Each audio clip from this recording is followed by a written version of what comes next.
Welcome to Burning the Ships podcast. I'm your host, Jason Seward, and today I've got a very exciting guest, a rock star in the literal sense of the phrase rock star. I have a lot of entrepreneurs on here, and I call them rock stars at what they do, but this is a true rock star. And today I've got my buddy Matt Brooks on here. So Matt, many of you, well, actually, before I get into his bio and his intro, let me do JJ's joke of the week. Get that out of the way. He would be very disappointed if I did not do his joke of the week. So here it is. JJ's joke of the week. Why did the math book look so sad?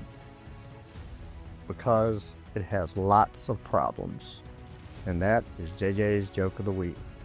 Now, moving on to Mr. Matt Brooks. So I, like a lot of my guests, I'm introduced to new guests through other friends of mine and people in my network. So Matt is no different than that, or from that. I met him through our mutual friend, Fraser Bailey. Fraser, who you guys have heard me talk about quite a bit on this podcast, and he was a guest several episodes ago. So I encourage everyone, if you didn't see my episode with Fraser, go back and check that out. But Fraser's from New Zealand, and so is Matt, and they've been kind of lifelong buddies, and both of them live here in America now. But Fraser reached out and said, "Man, you gotta have Matt on your podcast." And one thing, a lot of people kind of misinterpret the podcast because my main business is real estate, right? Podcast, this Burning the Ships podcast, for most intents and purposes, does not have anything to do with real estate. We try to get folks on here that have inspirational stories, they have an inspirational message, they're all in on whatever they're passionate about. And this podcast, the intent of it is just to motivate and inspire people through other people's stories or topics I get on and discuss myself. So Matt, while he has no ties to real estate whatsoever, that's not his main business, he's got a heck of a story. And he's going to get into all that in the interview. But I'm going to introduce who he is at a high level to kind of set the stage, no pun intended. Well, I guess it was a little intended, but set the stage for what Matt's going to share with us in the next hour or so. So Matt, he is the lead guitarist and a singer in the band Like a Storm. Matt and his brothers, he's got two brothers, they have shared stages with the biggest names in heavy metal music. This includes, not limited to, but includes Linkin Park, Korn, Creed, Shinedown, Disturbed, Five Finger Death Punch, and many more. All of these are bands that are globally known, and Like a Storm is right up there with them, has traveled the world with these bands and played with them. As a guitarist and singer, the New Zealand-born musician has lived the highlight reel of rock and roll, performing to thousands of screaming rock fans, multiple singles in the top 40 on the U.S. rock radio, traveling the world with his music. But rock and roll is a world of high highs and low lows, a true roller coaster which Matt experienced firsthand. As an artist struggling to keep up with the brutal tour schedule and constant pressure from the music industry, Matt turned increasingly to alcohol and isolation. He hit rock bottom during the height of the COVID pandemic. All of his touring dates were canceled, and his personal life collapsing around him. Matt realized that there had to be a better way.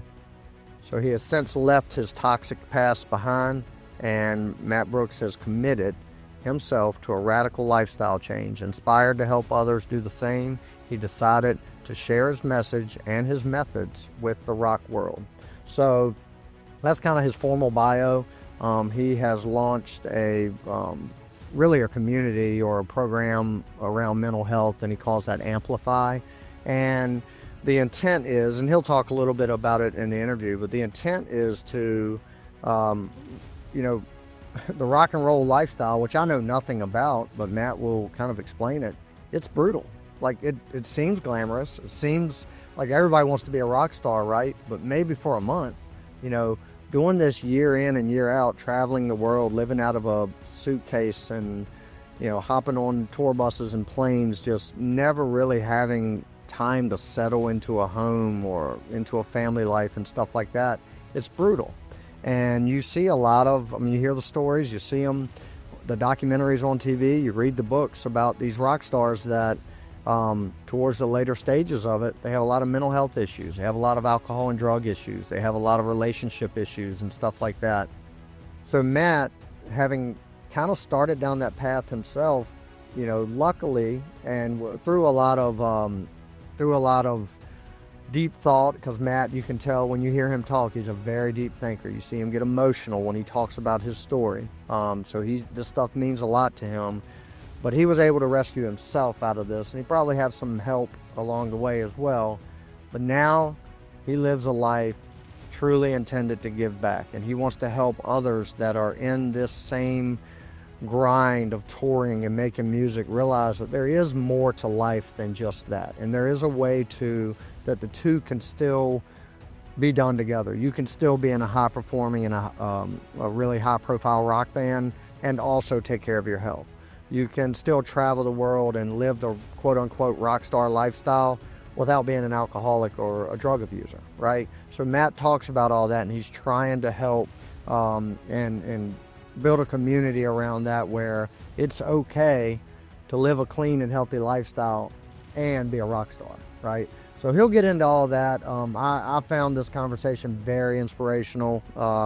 And yet again, it's just another person that I would have probably never come across in my dealings and through my natural network had it not been other friends of mine that turned me onto it. So with that, we'll turn over to the conversation with Matt Brooks. I appreciate everybody joining in, and I hope y'all find as much inspiration from Matt as I did, and let's get it going.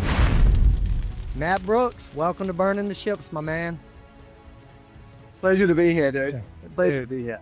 I'm excited, and what I get excited about, we do a lot of podcasts. I think when yours comes out, it'll be like episode 140 or something. And the ones that get me most excited are the ones that I'm truly getting to learn who you are with the audience that's listening. I love the conversations that I'm genuinely, because a lot of folks I have on here, I know their story. I've known them for years, so I'm just teeing them up to tell their story. Well, I get to hear yours in real time with the audience, and I love that. Those are my most exciting interviews, and I'm thrilled to have you on, man. So, well, dude, I appreciate you giving me the chance to share my story. And we were sharing an in-joke from the music business right before, which is a good way to tell if someone's truly invested in the interview, is whether or not they read the bio. It's like, yeah. So I can tell it's going to be a good interview. Yeah, I definitely read it. I've already got a pile of questions kind of just from reading that. But I'll kind of start off with how you and I connected, and it's through my good friend Fraser Bailey, and I will say and I just read all this in the intro, but you're originally from New Zealand, so is he. You guys go a long ways back, and he's done a lot for my health journey, my mental health, my physical health, everything. He's been a big part of that over the last couple years. And he was on the podcast several months back. And as soon as we got done, he reached out. He said, "You got to connect with Matt." And he connected us on a email. And then from there, we finally got it on the calendar. So that is how we've connected. And like I told you before we started recording, a friend of Fraser's a friend of mine. So, I already feel like we're in good company there. So the way I'd like to start it off, Matt, is I just want to turn it over to you and give you some space to just introduce yourself, where you're from. I read your bio in the intro, and that's everything at a high level, but you go as in depth as you want to go back to your childhood and then the evolutions and everything from there, and then we'll get into it. Sounds great, dude. Well, you've tackled the first part. The strange accent that I have is from New Zealand. I grew up in New Zealand, beautiful place filled with amazing beaches and amazing people. And Fraser and I go way back, as you say. I mean, I'm a huge fan of his, as well as he's one of my best friends. So, he and I have a unique bond, but he's been a huge part of my life the whole time. particularly this chapter where I started Amplify, which we'll get more into. Yep. But so I grew up in New Zealand, wanted to be good at sports, wasn't. I was better at school than I was at sports, which for anyone who remembers what being young is like, that's not cool. Right. But fortunately, as I started to get into what we call intermediate school back home, I think you guys might refer to that as middle school up here, or like junior high. There's so many terms now. But I started to discover that even though I was not good at sports, I did have a natural ability to play music. And so, like any kid who discovers this sort of passion, then that just became a bigger and bigger part of my life. So when I was growing up, when I was going through intermediate school, through high school, I just became increasingly obsessed with music. Right. And our parents had always done an amazing job of wanting us to have a balanced childhood, so we played. So even though I sucked at sports, I still played them. Yeah. But we also took, piano lessons, and we did all kinds of different things. And so I had this background of playing piano. And honestly, when I was like 6 years old, sitting inside, practicing, my mom's sitting at the end of the piano bench, like, making sure I did my practice. And I look outside and the neighborhood kids are like playing outside. It never occurred to me at that moment, like, yeah, music is what I want to do with my life. Because at that point in time, I'm 6 years old. I would give anything just to be outside running around. Right. But obviously, mum knew best. And there was something to be said for that background, because when I then started to get into music for real, I had this like advantage, having learned the piano for years, having played it. And so I started to get into a bunch of different instruments. First, I got into playing drums, which in many ways is still kind of my like biggest passion musically. But after playing drums for a few years in different bands with my mates, I realized that what I really wanted to do was write songs. And that led me to switching to playing guitar so that I could be sort of a songwriter and write guitar riffs. I had this funny situation where I was the drummer in these bands writing guitar riffs in my head, but I couldn't show the guitarists how to play it. So You're stepping on there. Yeah. And if you know anything about guitarists, and I can say this because I am one, they don't like being told by drummers what to play. So I was like, right, I've taken this as far as I can. What I want to do is write songs, and I wanted to sing them. So to me, even though I got super into music and I was listening to music all the time and playing music all the time, the next evolution for me was to be a songwriter. That was what I really discovered a passion for when I was about 14.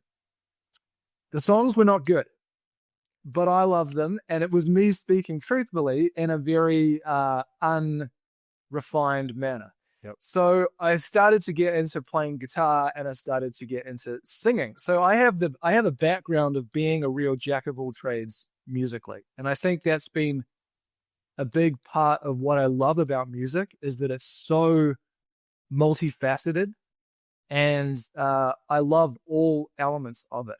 So I was going through high school, singing in my own band, playing my songs, now as a singer and guitarist. Had my friend playing drums, who's a much better drummer than I am. And it was awesome. And then I got to the point where I knew that this was really something I wanted to do. So it had gone from being, I'm 6 years old, staring out the window, I'd give anything to not be practicing piano, to 10 years later, you're like, man, this is really what I want to do with my life. Right. And that was around the time that I started to jam more and more with my brothers. And my brothers had their own band. Their band was much better than mine. Now, you've got two older brothers, correct? They're older. Yeah. Okay. Yeah. Got it. Two older brothers who I always looked up to and still do, because they're taller than me. But I also look up to them in other ways. But they had their own band. So they had an awesome band. And it never occurred to me that they might ask me to join that band. I always kind of saw myself as like, yeah, I'm the younger brother, and I got my own thing going on, And it got to the point where I guess they could tell that I was serious about music, and they obviously saw some degree of ability, and they asked if I wanted to join with them. And it wasn't long after that that we decided that if we were really going to do this music thing, that we should think seriously about going overseas, because New Zealand is amazing. But all the things that make it an amazing place to live make it a challenging place to start the career of a rock band. You know, you're geographically isolated. The population is relatively small. There just aren't the places to tour. And certainly when you compare it to North America or the UK or Europe, you just can't compete. Yeah. So we decided that we would throw all of our chips in. Speaking of burning the ships, we threw all of our chips in and we decided to move to North America. And that was where the band really became like our singular focus. So I think for all of us growing up, music had been our great passion. When we decided to commit to moving up to North America, it was like now shit's getting real. Okay. Couple questions. I'll go back a little bit. So you've got, is it just you three brothers? Do you have any other siblings?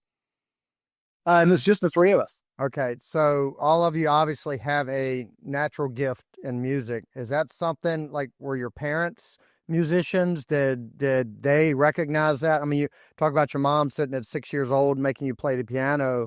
Did they recognize, was that just, we want them to be well-rounded, or we see some talent here? Like, what was the dynamic there? You know, with all credit to my mom, she's very honest. And she has said, she said to me, you know, when I was sitting there making you practice at 6, it would never have occurred to me that you would become as natural a musician as you are. All right. Okay. So I wasn't like a child prodigy. Okay. I think it was more that our parents were focused on us having a well-rounded childhood. And there was natural ability, obviously, because my brothers and I can all play a bunch of different instruments. Mm-hmm. And I've tried to play a bunch of different sports, and I know how hard that is. So I'm not just someone who's good at everything. Right. So there is some natural ability, but it didn't sort of present itself until we were a bit older. Okay, got it. And then the next question I have is around the dynamic of, it's hard enough. So I can relate a lot of what you're leading into to business. So I'm in the real estate industry primarily, and it's hard enough. Partnerships are hard, right? So I can imagine you take the lifestyle of a rock star, okay, which we'll get into, but the band is a partnership, and throw another layer of complication is three brothers. And I would imagine that that's difficult. So, you know, they've got their own thing going. They invite you in to be a part of it, and now y'all are going to make a go of it. What were the conversations like at that time? Like, what are y'all all alpha personalities trying to come together, or did y'all all kind of play a role, you know? That's a really good question. So, yeah, we are all alpha personalities. And in a way, to start with, it was more straightforward, at least for me, because I was coming into their band. Right. So in my band, it was very much like I was writing the songs, I was singing, I was playing guitar. It just was my band. When I joined my brother's band, I just had to consciously and repeatedly tell myself, like, I'm joining their band. I'm joining their band. Because that does not come naturally to me. And honestly, it didn't come naturally to any of us. And that has been, I think, both the great strength of our band and the big challenge, is that the three of us have been, over the years, sort of faced with each of us being songwriters in our own right, having a vision in our own right, having a pretty strong idea of what we want to do and how we want to do it, and yet working with two other people who are exactly the same. So yeah, in terms of the partnership dynamic, in many ways, man, that's been one of the greatest learning curves of the whole thing.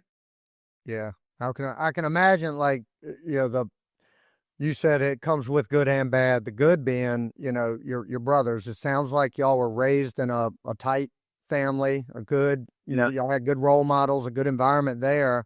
So like that core, that foundation is there. Y'all are not going to quit on each other, right? So like if it's easy to walk away from bandmates or partners that might not be so connected. Like, I mean, y'all go way all the way back to birth.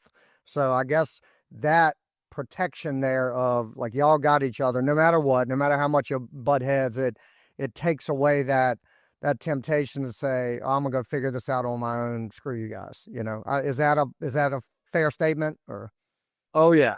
Yeah. Oh yeah. Yeah. I mean the bond that we share and the degree to which we would kind of, for lack of a better analogy, go to war together, that is totally on a different level for being brothers. Right. So that's been, I think, a real gift over the years because, and we can get more into this as the interview goes on, but there are a number of points. I mean, surely in any journey, but in the music world, there are a lot of points where you get really close to thinking, you know what, screw this. Yeah. And it's being in that situation with your brothers and not wanting to let them down. That's often part of what keeps you going. And then you keep going and you're like, okay, actually, we did survive that. So maybe we can get to the next, get to the next milestone. But I think us being related had a lot to do with it. And the other thing, is kind of a joke, an in-joke that we have in our band/family, which is that the best and worst thing about being family is that you'll always be honest with one another. So we say exactly what we mean. Yep. And in the short term, that can be challenging. In the long term, it's always better because it means that you actually address things. Where I've noticed with other people on the team, people in our, management side, or you start to filter yourself more. And it feels like that's a smart idea, but ultimately all you're doing is delaying the conflict more and more and more. So I feel like, yep. Yeah. So I feel like that's been a real asset. Doesn't necessarily feel like it at the time. Right. But that's been a real asset. Yeah. No. And when that's such a, again, like you said, short term, that can come with some difficult, challenges or butting of heads or disagreements. But in the long term, you never have to wonder what the other party is thinking. Right. And that's a hard thing to deal with, in business or in a band or anything else when you're so connected to these people that you are going to war with. If there's ever any sense of, God, is he upset at me, or did he not like the way I said this? Y'all don't have to worry about that. It sounds like if you're pissed off, you tell them, and if you're happy, you tell them, and vice versa. So I think that's a net positive for sure. It sounds like anyway. Yeah, I agree. We have kind of an unspoken rule that we won't say those things in front of other people. Yeah, right. So it's kind of a closed room dynamic, but within that closed room, you never have to wonder what people think. Right. Well, good. So let's go back to now. You guys, y'all are in it. So this is not a small decision to pack up. Now, how old are you at this point when y'all decide to make the move to North America? So this is right after I got out of high school. And then we waited for about a year. We decided to save some money, which was a good idea, it turned out. We decided to save some money, make a plan, and ultimately a year later we moved up to Vancouver. Okay, so would this be what, 2000, early 2000s? When was this? Yeah, early 2000s. Okay. So that's when we decided ultimately that, because my brothers were out of school at this point, and I think they would have had to fist fight my parents to try and pull me out of high school to move to play rock and roll. So once I finished high school, then it was clear to me, and this is part of what I loved about being in a band with my brothers, it was clear to me that they really wanted to do this. Like they were really going to give it a shot. And to me, as the youngest one, that was incredibly appealing because it always felt to me like this great big adventure. And there's a sort of a tradition in New Zealand for young people called an OE, which is like overseas experience. And the idea is that often when people finish high school, before they start university, they take a year and they like travel the world. Um, you know, probably spend most of the time in the local pubs. But the idea is that you travel the world and you learn about yourself and different cultures, and then you start the journey towards, whatever's next. And so for me, I just always felt like, worst comes to worst, this whole crazy band adventure is just like, that's my OE. So I was really excited about it. Yeah, I love that. It makes me think of like the only way I can relate to what you just said. So I'm from a small town in Southeast Virginia. It's all I knew until I went away to college. I'd never traveled very far. I'd never been exposed to different cultures and mindsets and opinions and things like that until I go off to college or university, as y'all call it, right? So, yeah, but I go off and immediately I was hit with this wave of different opinions, different backgrounds, people from the city, people from different states and different countries. And that, that was my OE. It wasn't overseas, right? But it was my exposure to, oh my gosh, man, I've been here on Earth for 18 years thinking my little bubble was the only way of life. And now I'm exposed to all these, and now fast forward to now, I didn't need college to do what I ultimately ended up doing, but that was the best experience of my life to really open my mind and kind of shape me into who I am and how I look at things objectively now. And it sounds like that tradition that you guys have, that OE experience, does the same thing. It just opens your mind to there's more to this island that I'm living on, basically, right? I mean, dude, that's exactly right. And it's literally an island, So I grew up on the North Island of New Zealand, and you're literally living on an island. Yeah. So, philosophically and culturally, you're also on an island. Yeah. And I know exactly what you mean. I mean, whether or not, and it would have been true for me in music too, man. Like if the band had never eventuated into something, that experience would have been life-changing. Yeah. So I think often that you sort of accumulate this wealth of different experiences, and that really pays off in the future. And as you say, sometimes that pays off more than the reason that you went there in the first place. Yeah. So why Vancouver? Did y'all have a connection there, or what led you to Vancouver? So we have Canadian citizenship because our dad is Canadian. Oh, okay. So right. Our lives were always going to be somewhat complicated with our parents coming from two different countries. And our parents met in New Zealand, then got married. Mum moved to Canada, where dad's from. And then after a few years, they moved back to New Zealand, and that's where we were raised. Okay. So we have Canadian citizenship, and we knew that was something that we could use to our advantage in terms of, basing ourselves up in North America.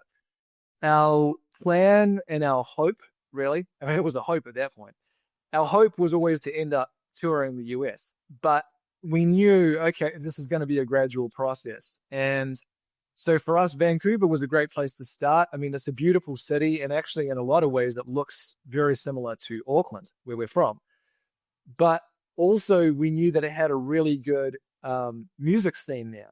So they had, some of the biggest rock albums of the 80s and 90s were made there. A lot of people in Vancouver in the music scene had very close ties to the music scene in Los Angeles. So we just kind of figured, okay, like this is the good first step. And it was. So there was no connection there, though. You guys were literally going kind of blind to Vancouver to start from the bottom. Is that right? Or? Oh, yeah. Yeah. And actually, there's kind of a funny situation there where we had some cousins who were Canadian, and they lived closer to Toronto. But they ended up moving to Vancouver just before we did. This wasn't like part of the plan. You want to talk about opportunism. Yeah. So they moved there maybe a couple of months before us. And we came up to Vancouver, and of course, well, okay, our cousins are here, so let's see if we can crash with them for a week or two while we find our own place. Never thinking, I wonder if landlords are going to want to rent a house to a bunch of band dudes from a foreign country. The answer is no. I know, yeah. And the answer is no. I can tell you that now. Yeah, the answer is no. So it took us a long time to get a place because we had to get approved. Yeah. And so we ended up staying with our cousins who I love my cousins and I love them even more now, but that was never part of the deal. Yeah. We were just supposed to stay with them for a couple of weeks. And even funnier than that, we started accumulating all this like musical equipment. So imagine that you're staying in an apartment with your cousin for what's supposed to be a couple of weeks, but is now turning into a couple of months. Then you take like a living room's worth of gear. Yeah. Amplifiers, all kinds of stuff, and just start like packing it in more and more because in our minds, we're like, oh, well, next week we'll be in our own place. So we got to go get the stuff, man. And of course, it didn't happen that way. And we really sort of tested the limit of that bond too. But I think there's sort of funny side. And I remember I still have this like flashbulb memory of coming into their place right before we moved out. We finally got approved to have our own house. And I came in and there was so much rock band shit in their living room that their couch was now up on its end like this. And the cat was like sleeping on the top of the couch. It had nowhere else to go. So you're looking for like a better metaphor for how much we took over their living space. Even the cat now is like up by the ceiling fan. Oh, great. So you guys are there, you get your own place, and kind of let's jump forward in the story a little bit because there's a couple things I want to spend some time on, kind of more of what you've got going on now and stuff. But ultimately, I would imagine it's a similar band story to most folks that make it. Like it's not an overnight success, or it is, but it took 10 years kind of thing, So, so where did it progress from there to a point where, ultimately y'all ended up playing all over the world with some of the biggest names in hard rock. So what were the next few years like to get to that point? So next few years were a combination of highs and lows. Actually, a very good metaphor for what the rest of being in a band is like. We played shows all over Vancouver, started from the very bottom, playing dive bars, where the outside, like the front of the bar is just riddled with, people shooting heroin. I'm talking like the worst bar in town, literally. Worked our way up, started making a fan base, got to the point that we were playing Saturday nights at one of the best clubs in town. And then through that, we started to meet people who had connections in Los Angeles. And that ultimately led us to being down in LA, making our first record. So we made our first album completely independent. It used to be that you just couldn't make an album without being signed to a label. Right. One of the things that people had started to do when we were coming up is that they would make the record themselves and then they would shop it to the record label, and then you would essentially enter like a joint venture with the label. And so that's what we did. We went down to LA, worked with a couple of amazing producers there, guys who we met through contacts in Vancouver. So that's an example of a crazy idea that actually did pan out. And we were down there making our record, and right as we finished our album, this is true of every band. As you finish that album, you're like, now what? Yeah. Now what are we going to do? You've been so hyper-focused on this one thing. Now what do we do? And the next bands to come in and record in the studio that we had been recording in was Creed. Mm-hmm. And that blew my mind because Creed was one of my favorite bands growing up. They were the first live concert I ever went to. Mark Tremonti is one of my guitar icons.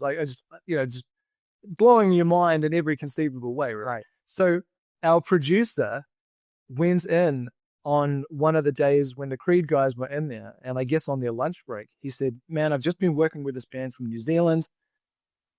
I love the record that we've made together, and I think you guys would, I think this would be an awesome band for you guys to take out on your tour," because they were planning this big reunion tour. So that in itself is a super ballsy move to be like, "Hey, I've got this band that you've never heard of. This is going to be your opening band." Right. Never mind every band that's being shoved down your throats by managers and agents and, you know, the mechanisms of the music business. So anyway, the guys in Creed listened and they liked it, and they liked our backstory, and they liked the idea of helping us out, you know, which I thought was amazing because we had never toured in the US at that point. And they took us out on this tour, and that was the 2009 arena tour opening for Creed. So my first ever tour in the US, but the first show that I ever played in the US, like I've done some dive bars in Canada and in New Zealand, Right. but my first show in the US is playing for like 15,000 people in Pittsburgh, opening for Creed. So that was one of those like pinch yourself moments. So, all right. Yeah, let's stop there for a second. You're opening for Creed, your band, like you loved them. And now you're opening for them, traveling with them, playing to 15,000 plus folks. What was your largest crowd up to that point? I know it's just dive bars and, you know, stuff like that, but I want to get some perspective. Yeah, it's somewhat of a jump. So I think up until that point, probably the largest crowd I'd ever played to was maybe 500 people, maybe like 1,000 if you did like an outdoor festival. Like 1,000 people were alive in earshot. They're not necessarily paying attention to you. You know what I mean? Right. So just nothing like that. The energy and the volume of 15,000 people. That was the thing I remember, because we have in-ear monitors, you know, so you have monitors that are like combination earplugs and headphones. And when they're sealed in, it's pretty difficult to hear what's going on outside. Even with those in, I had to have my in-ear pack on full because the crowd was so loud that they were drowning out. The sound filtering in from the outside was louder than the sound coming from the inside. So that gives you some idea of the sort of just the energy coming off that many people. Before y'all went out, you and your brothers, were y'all backstage? I mean, was there any, like, how much anxiety was there? Were y'all looking at each other like, what the hell are we doing? You know, I just can't imagine. Yeah, well, you know, it's funny. It's almost like an out of body experience. Yeah. To be honest, I was almost too bewildered by the scale of the whole thing to be nervous. It was like a dream. Like if someone was like, "Dude, that didn't happen. Why the hell would you be on stage in front of that many people at me for Creed? That didn't happen. That's a dream you had." It felt like that. So in a way, that was kind of like a coping mechanism, I guess, because it allowed me to go out and play. And it probably wasn't until like halfway through our show that I actually sort of felt like I was in my body in the moment doing the thing. Up until that point, it was a borderline out of body experience where you're just like on the stage. I remember looking over, and this is another crazy thing about being in a band with your brothers. I look over and we're on this enormous stage in front of this huge crowd, but the person that I'm looking at is the guy that I grew up with.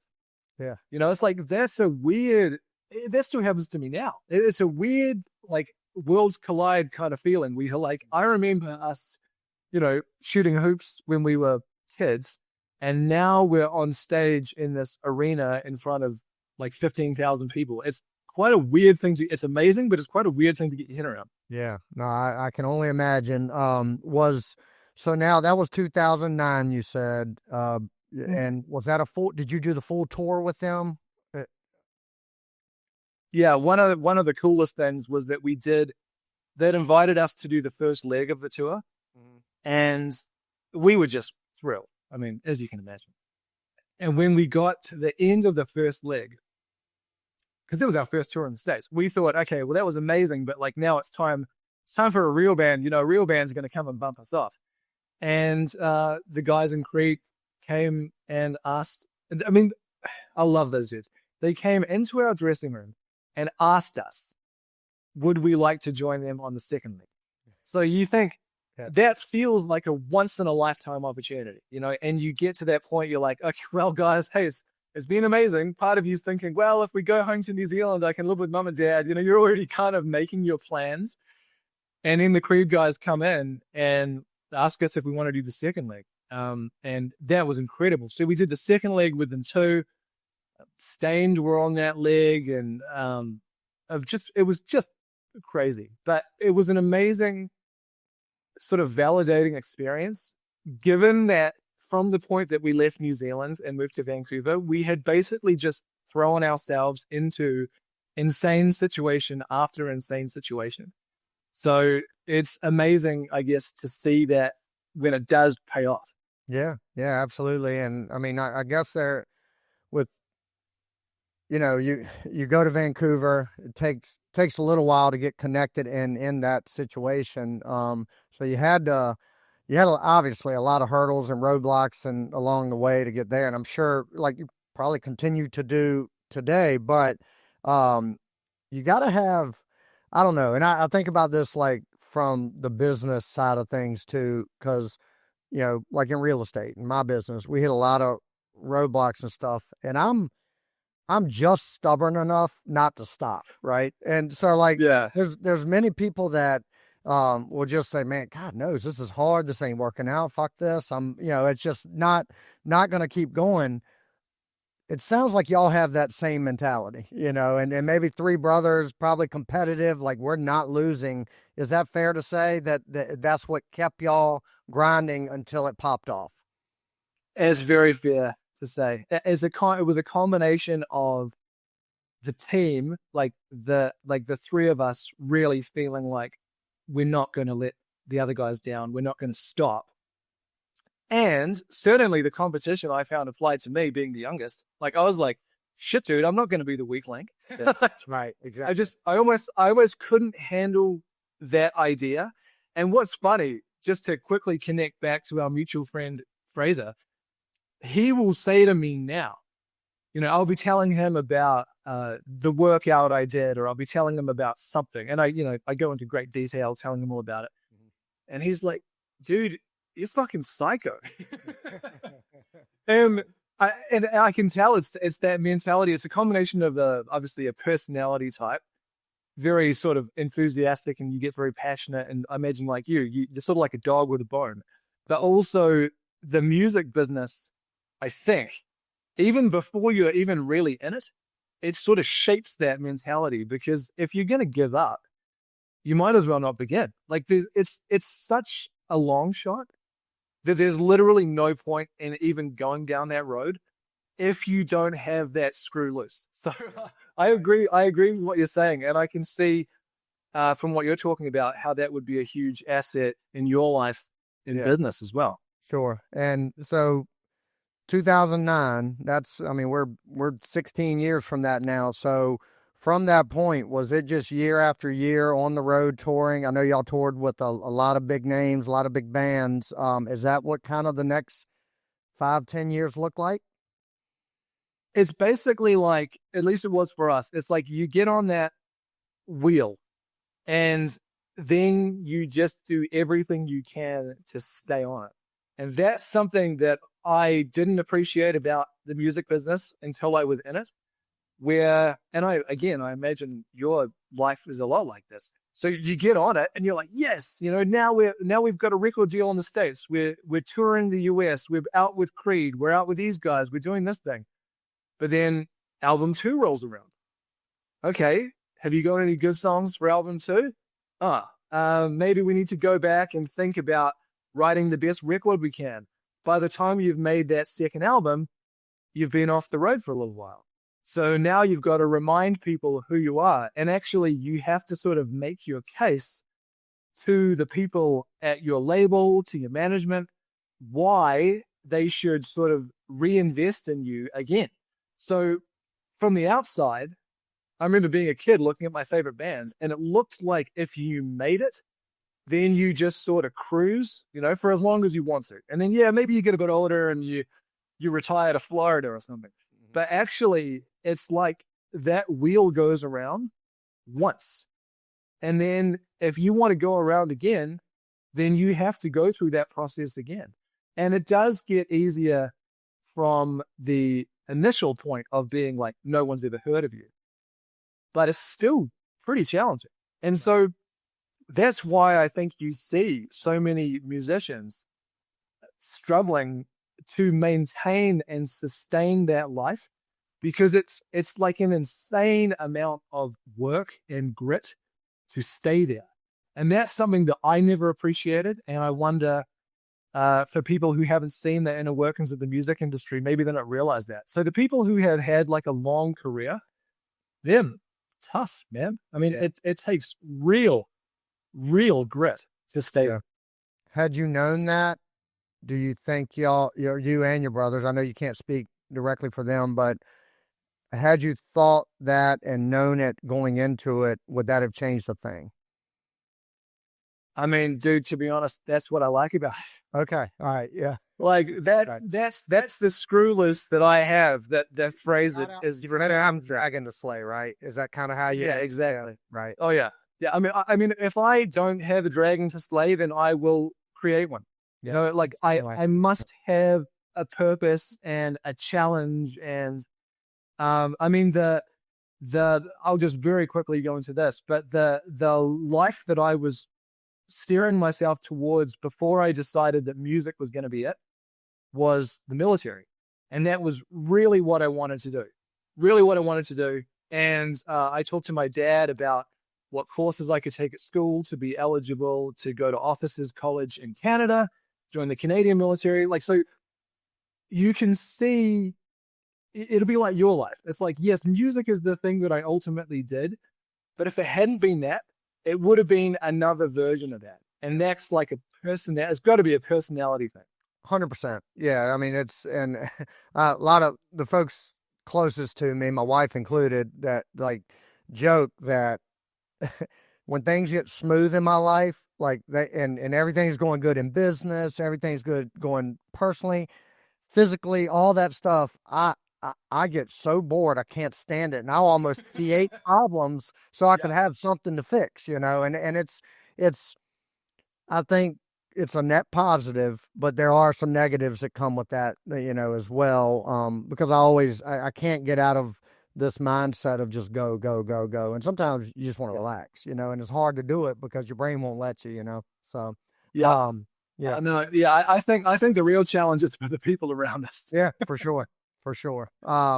So I know, so the rock star life, right? That comes with a lot of, there's a dark side to that as well, right? Yeah. So, and y'all have lived that life for many years. Take us and to kind of summarize everything from that point on, y'all have gone on to have great success as a band. Y'all have toured the world.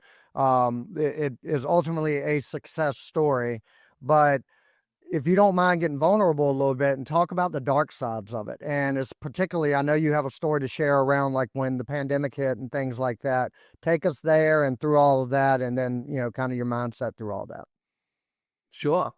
So, yeah, I mean, a lot of the cliches about the music business are true, which is that it is this incredibly sort of exciting, amazing adventure. And you have the chance to do a lot of things that a lot of people don't. But there is a cost to that. And what I particularly started to notice, both with me and with the people around me, other bands that we knew, the cost comes from trying to sustain that long term. And that's kind of the undoing of a lot of entertainers, is that if you go and live the life for one or two tours, sure, maybe you're not going to come home, in the best health, but you're young, you bounce back, you can slot back into normal life. What happens to a lot of musicians is that there is no normal life. So the safety net, the structure of normality is gone. And actually, in a kind of a scary way, the normal is the crazy rock and roll shit. So you start to, when you first start doing that kind of stuff, you're just like, man, I'm living the dream. It's like spring break forever. But then it gets to a point that you don't even realize that's what you're doing, because you've just been doing that for so long, and everyone else around you was doing that for so long. And I mean, we met a lot of amazing people in the music business, but there is a lot of enabling that goes on too.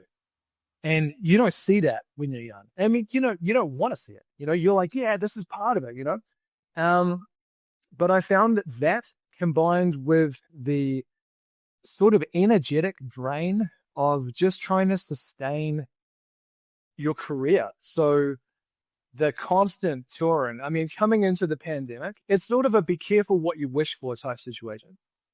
It's like if you can stay on that wheel for multiple rotations, then you get to do a lot of amazing stuff. We traveled the world, we met so many people, we played with so many bands, like really real bucket list stuff. But it wears you down.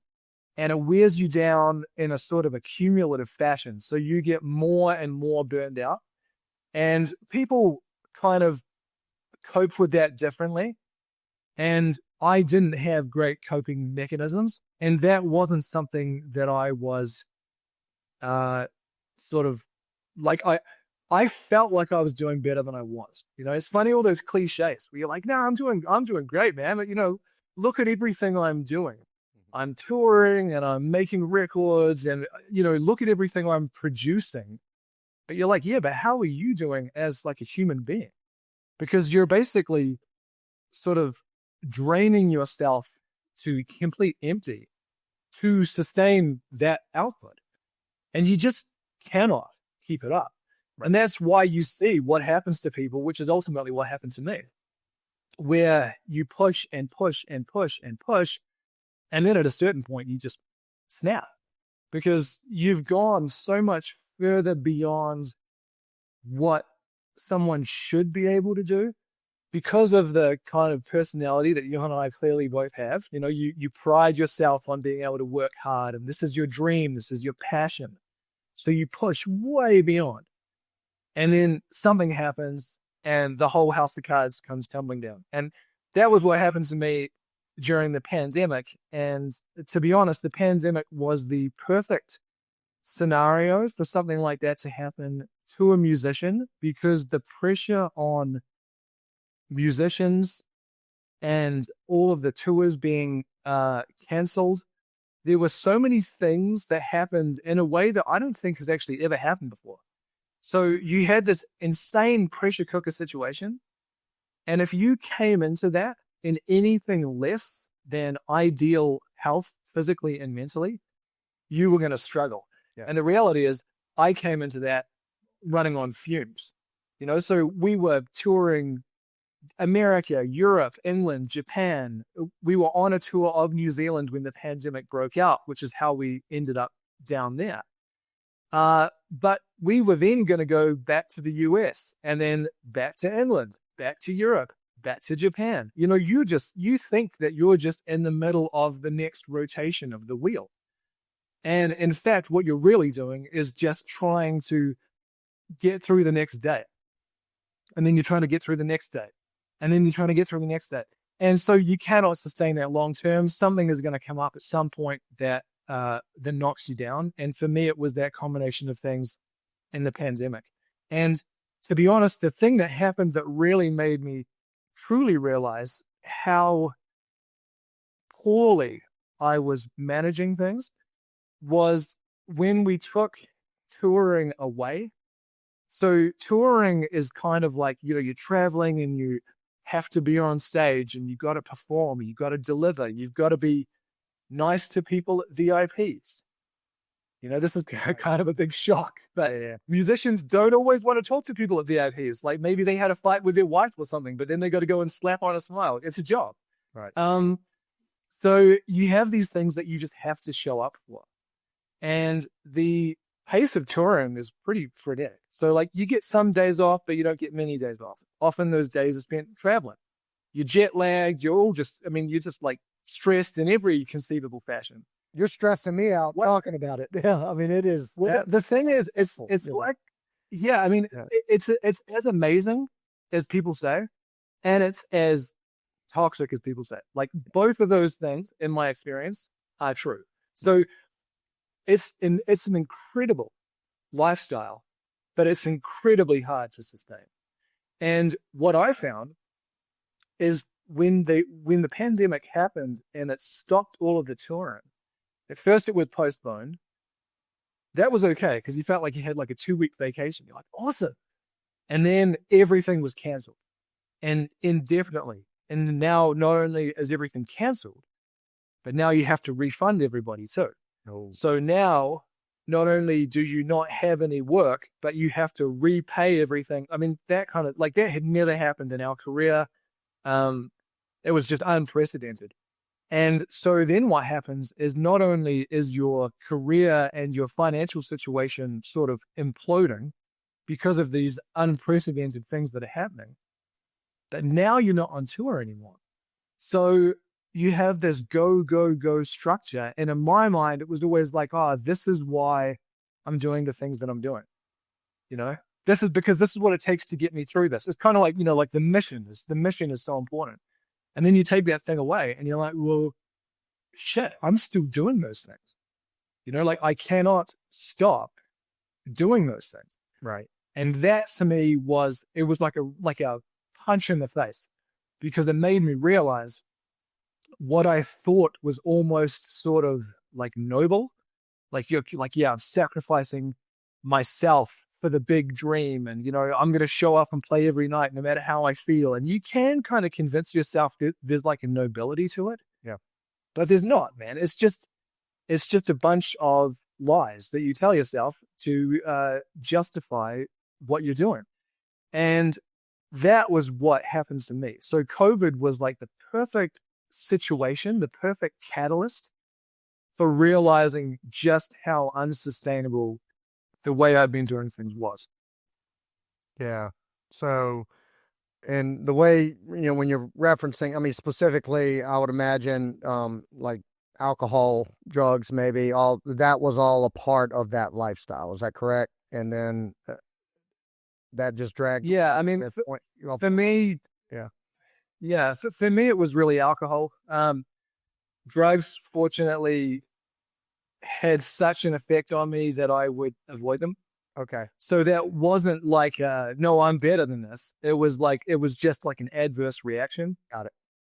But alcohol was really what I started going to more and more. And I'd always had kind of an uneasy relationship to alcohol. Like I knew that I didn't really have a handle on it. So I would then, you know, I would go through phases where I wouldn't drink for a while.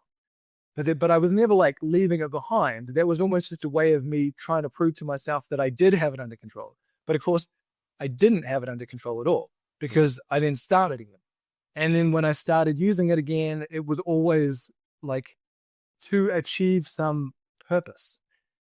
So that's what I mean. Like when I was on tour, you feel like you're using alcohol like some sort of twisted performance enhancer. Like I need this thing to get me relaxed so I can play well, so I can be friendly at VIPs. Because by nature, I'm kind of an introvert. So if you take someone who's been on tour for 4 years and you walk them into a room with a bunch of people who want to take photos and talk to you, I mean, that's the last thing you feel like. Right. So yeah, I mean, you can almost sort of convince yourself that you're using anything. For me, it was alcohol as a way to get through the show, to get through the VIPs, to get through the day, basically.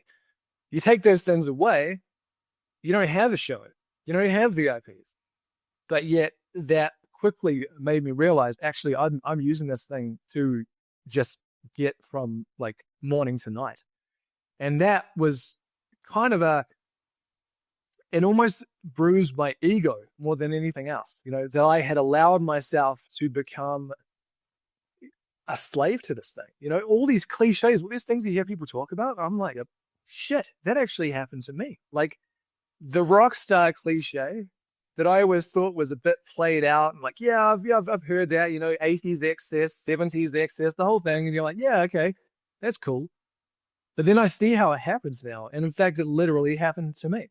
So what I realized is this is not Like, this is not a sustainable situation. And you then have a decision to make, which is, am I going to go down this path? Am I going to allow this thing to continue? Which, to be perfectly honest, did not feel like a solution that had a very good ending. We have a lot of friends who have struggled with drug and alcohol abuse. Some of them have made it, some of them haven't. I mean, I've seen that play out, and I was like, shit, I'm not letting that happen to me.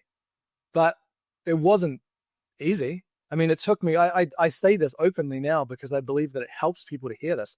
It took me 4 failed attempts to finally stop drinking. So it wasn't like, oh yeah, man, I've figured everything out. Now I see the truth. I'm just going to leave this behind. You can know that something is bad for you and still go back to it over and over and over again.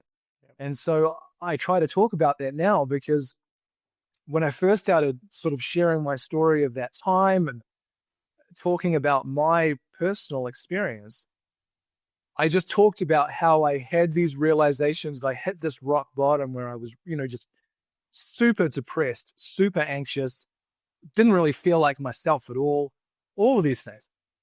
And then I decided that I had to move away from that life. And if it's almost like if I don't go into a little bit of the unpleasant side, then it just sounds like I flipped a switch. But it wasn't like that at all.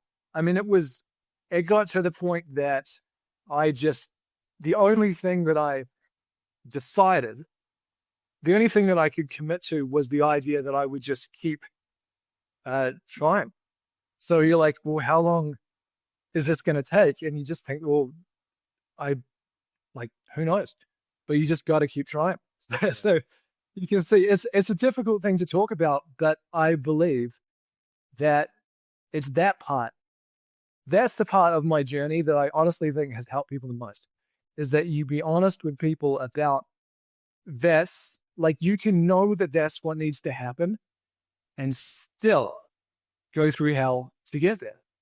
But you just got to keep trying. So that's one of the things I talk to people all the time now. And in this instance, we're talking about alcohol, but I believe this to be true for people's lifestyles, for the food they eat, for the way they treat their bodies, for the way they treat their minds. Like, none of this shit is easy. Yep. But you just have to keep trying. And sooner or later, you get there. And that was my experience. Well, dude, I mean, it's the same trait that got you on where you're at with the touring and the band and the success there. You kept trying to get there. Now you've got this new, not so exciting thing that you're trying to, I mean, like, it's not exciting to have to deal with what you were dealing with. And man, I got a lot of questions around that. I'll share as you're talking about like coming off tour and then you've got like while on tour for all these years, you've developed these habits, these lifestyle habits, and now that's taken away from you through, like you said, the pandemic, but those habits don't go away. And what it kind of, and I didn't serve in the military. I know you mentioned that, that early in life, that was something you want to do, but I hear these stories of, military veterans, special forces guys and stuff, that they're overseas so much and they develop these habits for years in war. And it's not like being in a rock band, completely different, but this is their lifestyle 80% of the time, away from their family and away from real life. And then when all that ends, like they either retire or now they're not in a war and they're trying to be the good dad or the good wife or the good husband or whatever it is, they have these habits that have been developed over the past few years of being so intense, literally, hunting and killing people, that, and fighting for your life. And now you have to just leave all that behind and go home and be normal. And that's why a lot of military veterans struggle with drug and alcohol abuse and stuff like that. So it's not the same, but as I hear you talking about it, it sounds like the same or a very similar story as you hear out a lot of these military guys, It's interesting, man. There's a lot of overlap between as unlikely as it sounds, there's a lot of overlap between the life that you lead as a musician and the life that you lead in the military. And a lot of it comes from what you're talking about, which is that you are operating in this kind of bubble that is not in any way connected to normal life. Right. And you develop coping mechanisms and you develop, I mean, let's face it, you develop a taste for that high adrenaline life. And then you try to reintegrate back into normal life. And yeah, I mean, I always found that, dude. Coming back from tour, I mean, there's kind of like an in joke in the music industry. It's not really funny, ha ha, but everybody gets it, which is that when you're on tour, people just talk about how they can't wait to get home. You know, like, man, it's going to be so good. And you believe it. You're like, man, it's going to be so good. I'll be back in my own bed and doing my own thing. And no one's telling me to get up and be here at this time and all that stuff. You get home, day one, amazing. Day two, you're like, now what? Right. Because that's not your life. That's actually not your life. So you think like, I'm going to finish this tour and go back to my life. And it takes going back to that life to realize that that's actually not your life. Your life is being on tour. And that's exactly, I believe, I have a bunch of mates in the military. I've had a few of these conversations with different people, and that's my understanding of their experience too, is that that thing actually is your reality. And there's almost nothing worse than the realization that you can't just slot back in to what everyone else is doing. I mean, it's scary. I found that to be a very scary realization because I had always just liked to tell myself, I'm choosing to do all these things. And as soon as I decide not to, then I'm just going to be, like the guy down the road, perfectly happy with a more, conventional life. And that's just going to be like a switch that I flick. And I realized like, no, that's not the case at all. You couldn't get further away from that. I'd become so conditioned to being on tour. And when we were on tour, we were in the studio. And when you're in the studio, you're on tour. You just go back and forth and back and forth. And that to me has been a big part of that personal development journey, is learning how to operate and exist and feel fulfilled and content in a more conventional and ultimately healthier environment. Because it's like a drug, dude. You absolutely get addicted to that. And what you're doing, like, there's a couple things here. Fortunately, you were able to recognize it before it spiraled too far out of control, because that happens. That's the typical story for folks in your situation. It spirals. They're aware of it. Then they kind of lose that awareness. They don't have the support systems or the whatever around them, a lot of enablers in their life, and they just keep going down that path. And then, I mean, at some point, it becomes a true, literal, whether it's drug, alcohol, whatever it is, an addiction that good luck getting out of it. Most people don't. Well, sounds like you caught that before it went too far. It doesn't seem like any type of intervention had to happen or anything like that. You kind of self-regulated. Is that correct? Or yeah, I mean that's sort of the Disney version. Okay.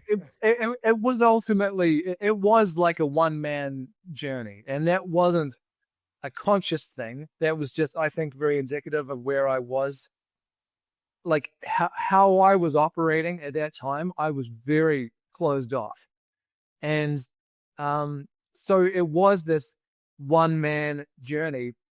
But I do remember, I mean, the thing that really made me realize like something's got to change is I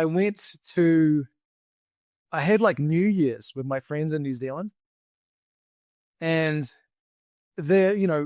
we all grew up together. So I went off and had these crazy adventures, and they've gone on and had a very successful, but a more conventional life, So they have wives and kids, and they live in New Zealand. I was just there because it was the pandemic, and it's my home. But at that point, I've been away for quite a while. So I remember going and spending time with them at New Year's, and the next day I drove home, and at this point I was definitely not looking after myself. I mean, I was really not doing well. And I just remember thinking about what they had, and could not, I couldn't imagine myself having that. Like, you may have had experiences like this in your life, but it's like you can get to a point where you just like cannot conceive of like a future. And Yeah. and that was when I realized, because it's like I know myself well enough. I know myself well enough, and I'm like, that is the that is the red flag. Yeah. Because it made so much sense to me at the time. Like in hindsight, it's kind of a crazy thing to talk about, but it made so much sense to me at the time that their lives would continue and mine just wouldn't. So it wasn't like it wasn't like I was going to go out and do anything that day. It was like almost like a realization that like life is like your life has no future. And that was what made me realize it's like, dude, this is now literally unsustainable. Like Yeah. you cannot continue down this path, or there will not be a path. It's not just that you're not going to be the person who you might have been, you're not going to be here, period. And I've seen that play out in a number of people that we care about, and it hasn't ended with a fairy tale ending. So it's like I've seen that enough times, which I now think of that as a real gift, because I'm like, I've seen the reality of that. That was part of the wake up call. It's like, no, this isn't just some thing. This isn't some passing feeling. If you don't get on top of this, then you know where that goes. And I've seen that happen, and it's happened to people that I care about since. Um, and so that was that. So it wasn't this like clean cut experience, but it was very much, it was just like that penny drops, and you just know it. Yeah. We're gonna keep this going if that's okay, because I got some questions and thoughts. And I can tell like you're so I have an opposite way to relate to that, and it's from the perspective of so I was raised by a single mom, but my dad was in my life for my first 8 to 10 years. And then and we from the day I was born, through that point, we were, from my perspective, the perfect family. So my dad started, he probably was like at a functional level for my entire life, but at that point, he started getting heavily into drugs, alcohol, everything. And then that led to pretty bad addiction, some bad choices on his end, landed him in jail. They got a divorce. And then the next 30 years of my life, he was just in and out struggling with drugs and alcohol. Like not, I mean, I'm talking hard drugs, heroin and, the bad stuff. And Yeah. so I was raised seeing, like, wanting this man, my dad, to be, I loved him. He was my father, and I wanted him to get clean, and I wanted him to see it, but he, he couldn't see it. And he probably could, but he just kept going back to that thing that in his mind was the only thing that helped him cope with life. And he sacrificed everything else for it. So, from my perspective, that shaped a lot of things. It calibrated a lot of things for me as I became an adult and started with my family. Um, I know what that looks like. So, I've had a very healthy relationship with drugs and alcohol, because under no circumstance am I going to let them control and compromise my life and those around me like my father did, right? So Yeah. and I look back on that with gratitude. Like, I'm thankful that I hate it for him. I hate it for my mom that had to go through it, me, my siblings. But in hindsight, when I can zoom out, I would have probably been the exact same way if I didn't see it. Does that make sense? And Makes a lot of sense. yeah, Yeah. and so I'm thankful from that sense. But he went down that road and didn't recover, and he's since passed away. I've never had that struggle, but hearing you tell your story and see the emotions that come with it, the thing, and we'll kind of go here now. The thing that impresses me most is, yeah, you were able to recognize it. It's probably always going to be there on the surface. That temptation to just, man, I'm good enough now. I've been, 4 or 5 years clean. I'm good enough to have a weekend and just go back to that lifestyle for a couple weeks. And so that's always going to be there. That'll never go away, Yeah. But what you're doing now, and you are leveraging those experiences and your true real life recent experience going through it, and now you have this platform you're building and helping other people, it seems like. So let's kind of start wrapping it up with that, and amplify and everything that you offer through that. And I love the I was looking over your bio. I had to look twice at it. But it said helping folks with their mental health. And when I first read it, it had like mental health. And I don't know if that was intentional or not, but I love that. So speak to that and kind of what all you're doing now, and with your platform, your experiences, and what you're offering to folks. Thank you, dude. Yeah, so that is absolutely intentional. That's sort of, to me, the vision of Amplify and my life, really. So mental health, obviously a play on words. People talk about mental health, but for me, coming from the heavy music world, I wanted to join these two things that I was really passionate about. And just to quickly go back to what we were talking about before, I mean, it's interesting. I've talked about these experiences quite a lot now. Every time it's like pushing those emotional triggers. It is hard to talk about, dude, even now.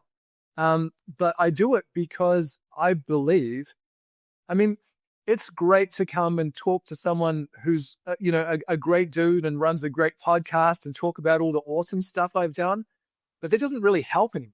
It doesn't really help people to go, hey, man, look how fucking talented I am. I can do this and this and this. And Right. It doesn't mean anything.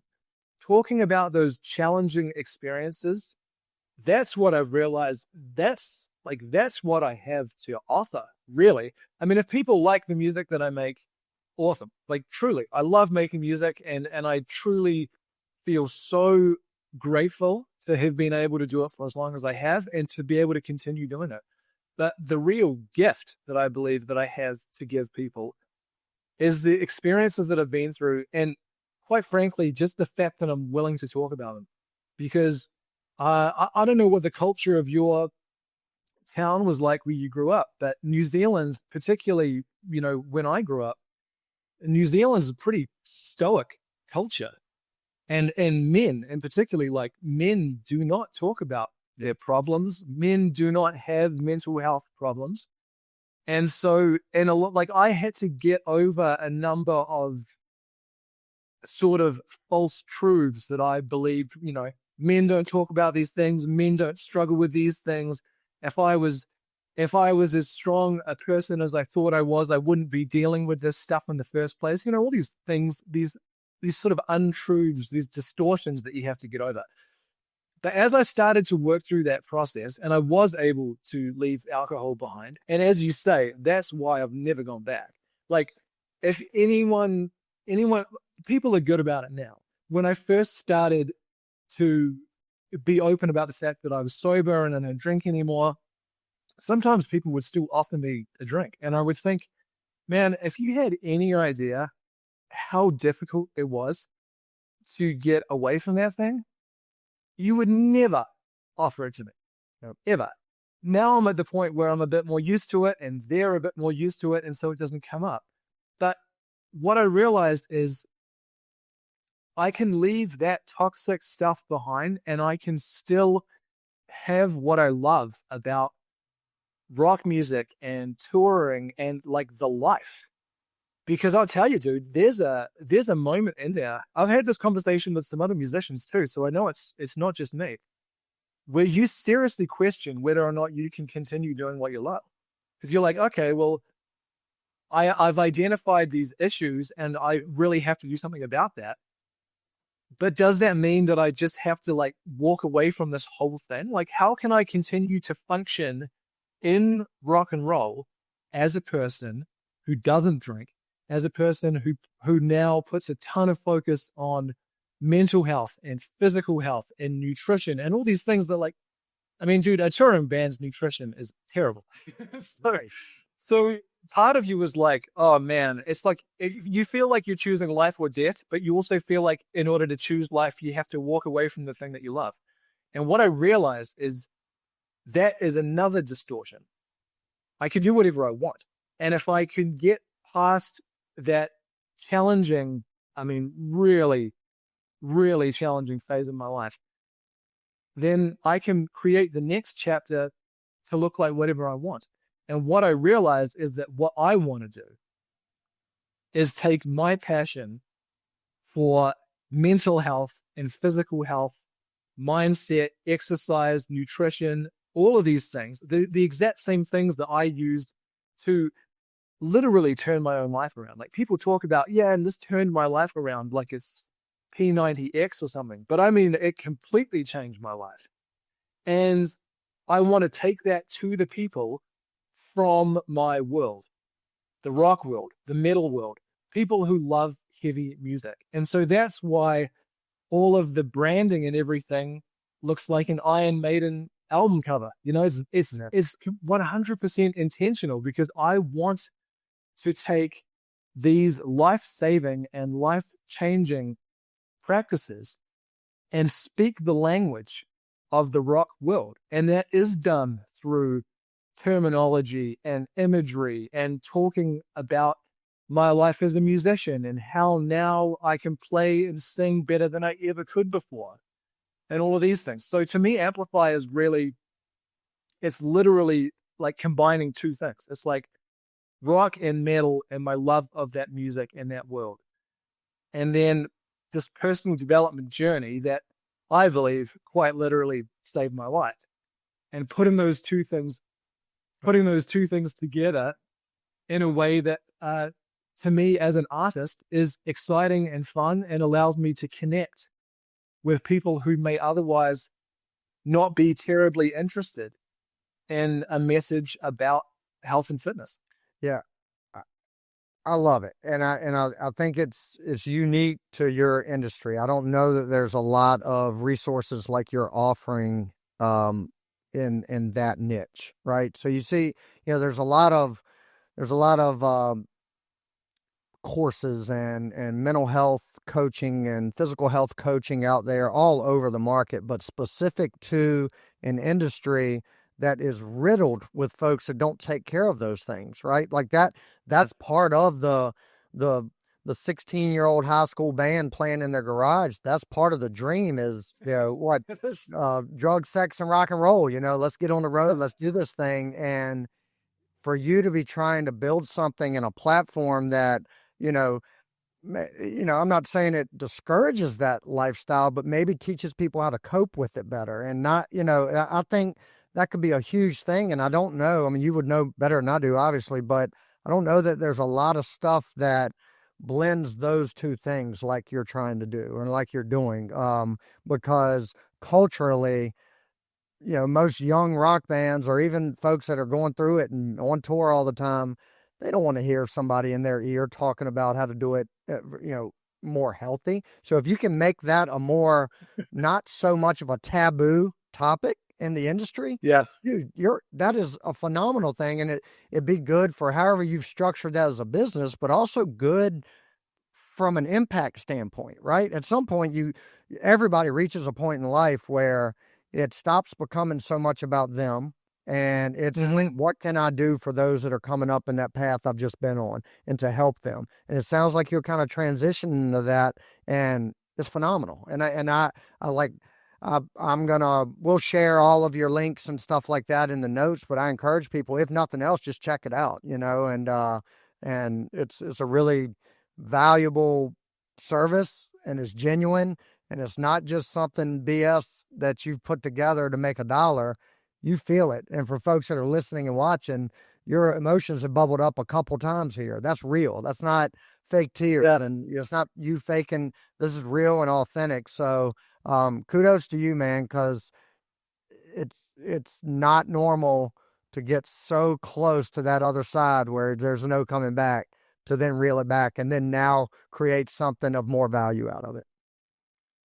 Thank you, man. I mean, I truly, I truly appreciate that. And it's interesting, there'll be times because of it's almost like being in the music world, you're sort of conditioned, and this is very much a metaphor for life in general, but you're sort of conditioned that no matter how you feel on the day, you always go and put on a great show. There's obviously an enormous upside to that for the fans, but it teaches the musicians something quite dangerous, which is that it teaches you to get very good at like putting on a mask. And so one of the things that to me is like a conscious and daily practice is to be comfortable with not putting on the mask. So it would have been easier for me to come on here and talk to you about all the good stuff and then gloss over the bad stuff and look how well I'm doing now. I was doing well and then something happened and then now I'm doing great again. Yep. But for me, it's important to share the stuff both as a human being and also because one of the things that I believe is not good about the entertainment business is that it teaches people to become very good actors. And that obviously is a huge problem when you also stack on how difficult that life can be to sustain. So that's why I truly, truly, man, appreciate you giving me the chance to come here and talk about these things and to be honest about that experience. And I hope that, there's so many things, right? I hope that people watch this and they think about their own lives. And is there any way in which maybe I'm doing some of those things? And maybe, so you're hoping to inspire people, but I also just hope to show people that authenticity is possible. Like you can chase your dreams and you can do what you love and you can be a real person. Yep. And so that's why I truly appreciate you giving me the chance to do that. Yeah, man, I love it. And I wouldn't have had you on here if I thought we were going to spend the entire time talking about all the highlight reels, it's like that.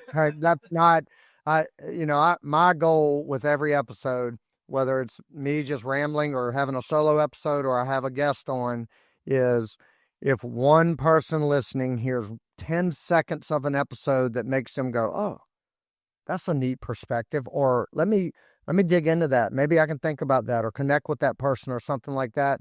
Dude, if that impacts one person, then it makes the whole hour and a half we spend together worth every second of it, right? And so I appreciate you being vulnerable enough. Like I opened it up, I didn't know your story, not the full story. I knew the highlight stuff that I can Google, but I didn't know the full story, and I love hearing it in real time, just as the audience is going to hear it, and it impacts me. It helps me, and now it's great to see. Like you're a healthy dude. You're living the life. You are physically, sounds like you're mentally in a good spot, and to be able to share that with folks and hopefully inspire some folks, this is a tremendous amount of value. And I appreciate you, agreeing to come on here and sharing it with my audience. And the theme of this podcast with burning the ships, it's a mindset, right? There's a story that goes with it. That could be, leaving a career to go pursue something else, but a lot of times it is just literally setting a match to everything bad behind you and not going back there, right? That's burning the ship. You're not going back to that. You're not going back to the alcohol. You're not going back to that dark place. You're going forward on a new ship. And that you are the epitome of this theme and that story. I'm so glad you shared it with so much vulnerability, man. And I really appreciate it. So thank you, bro. That means a lot. Thank you. Yep. So where can folks go? Again, we're going to drop your links to your social media and stuff, but if they want to connect with you or find out more about you, what's the best place? You can find me on Facebook and Instagram at Like a Storm Matt. You'll see the space. You'll recognize it. I post a lot on there about my my work with Amplify, also my Chihuahua, and my band. Oh, that's great, man. Well, Matt, again, I thank you for your time. I thank you for sharing, again, your vulnerability, the emotions behind it. I felt it for sure, and I know those listening will. But That'll wrap up another episode of Burning the Ships, my man, and I thank you for joining us. Thank you for tuning in to this episode of Burning the Ships. I want to give a special thanks to our sponsor, 608B Capital, helping real estate investors secure fast, reliable funding to fuel their boldest moves. If you're ready to take your investing to the next level, visit 608bcapital.com to learn more. If you found value in today's episode, please take a moment to rate and review the podcast. Your feedback not only helps us improve, but it also helps us reach more people who are ready to burn the ships and commit fully to their goals. And don't forget to share the episode with someone who needs that extra push to take bold action. I'll leave you with this. Burning the ships isn't just about removing the option to retreat. It's about unlocking the courage to charge forward. No matter the odds, the past is behind you and the future is yours to conquer. Thank you for listening, and I'll see you next time on Burning the Ships.